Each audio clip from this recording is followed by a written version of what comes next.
السلام عليكم، ازيكم عاملين ايه؟ كل سنه وانتم طيبين. النهارده انا جايه لكم هعمل معاكم صينيه جلاش باللحمه المفرومه. انا هنا جبت لكم مقادير، هنا قطعت بصلتين كبار، وهنا ربع كيلو لحمه. انا جايبه على قد انا وولادي، حابه انتي تحطي نص كيلو تمام ما يزعلش. انا جبت ربع كيلو لحمه مجمده ب45 ب49 وجبت هنا قرن فلفل اخضر قطعته.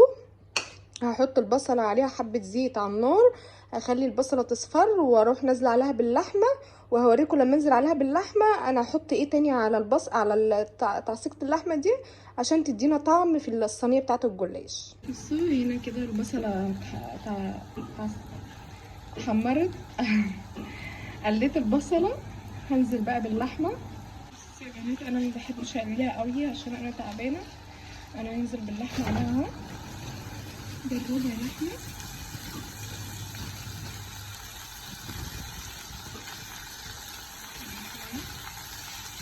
هقلبها، حطيت اللحمه وهديت النار خالص عشان اللحمه مجمده.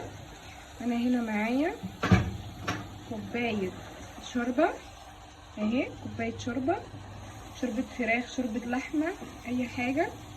هنزل بيها على اللحمه زي ما انتم شايفين، وهجيب مرقه الدجاج اهي، هنزل بيها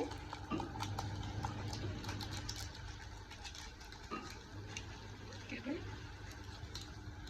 وهقلبها. معايا بقى قرن الفلفل الاخضر هنزله. شايفين معايا انا حبات قوطه صغيره هنزل بيها برضو زي ما انتم شايفين كده. هقلبها. انا حطيت مرقه الدجاج لان مرقه الدجاج بتبقى فيها ملح حادقه. هحط حبه فلفل اسمر اهو وهقلبها برضو.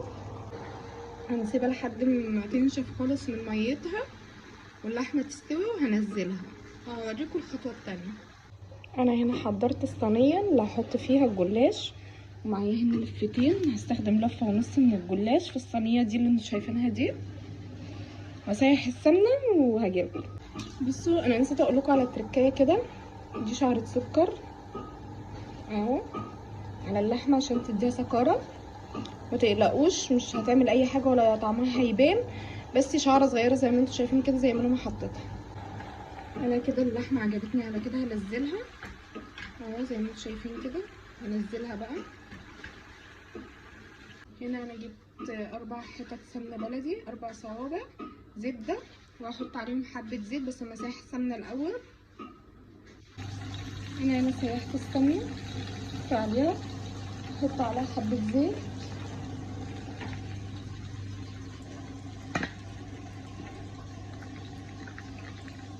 اهي.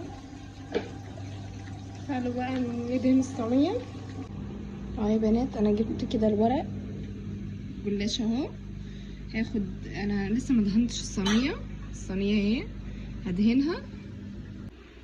انا دهنت الصينيه سمنه ودهنت الجناب عشان الجلاش ما يلزقش فيها في الجناب. هنا دهنتها كلها. هاخد رقين من الجلاش احطهم. اخدت رقين اهم يا بنات، رقين من الجلاش. هعصهم سمنه،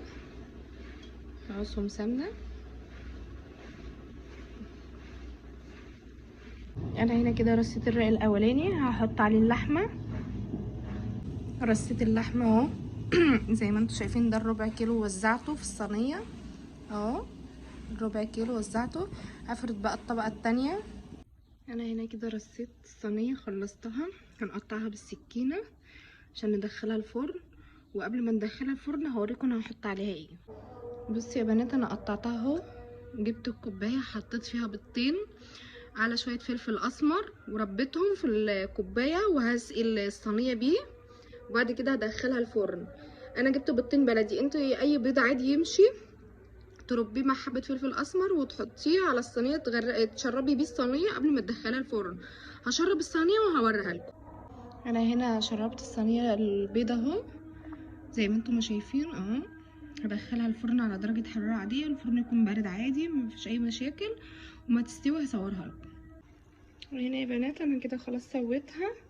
ده شكلها في الاخر اهو، وشها كده تتحرق مني بس لحقتها اهو. سيبها تبرد بقى وبالهنا والشفا.